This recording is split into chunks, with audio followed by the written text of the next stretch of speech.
Yaşıtmasana kalın kaşını söyyen gülüm, Irgı söymerin men.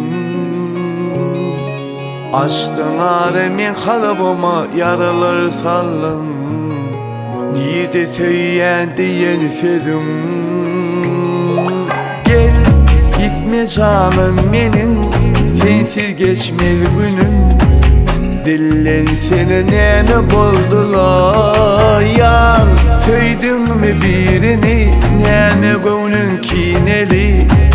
Yakmasana şirin canımı, ne dedik durma, düşün sen oylun halim benim.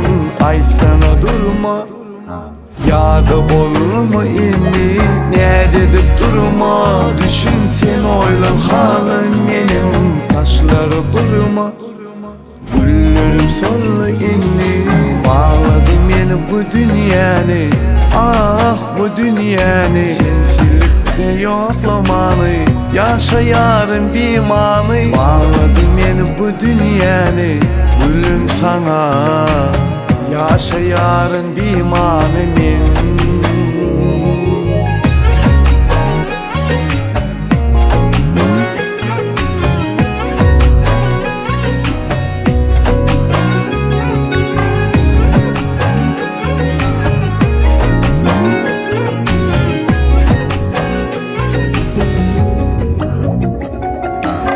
Ayrılık yaktı beni, sana düzdüm dert eseri. Aşk men divana men, alınla seri.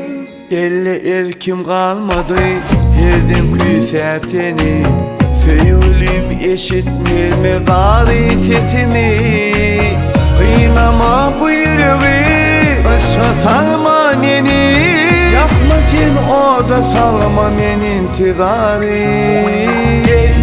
Gitme canım benim, sensiz geçmez günüm.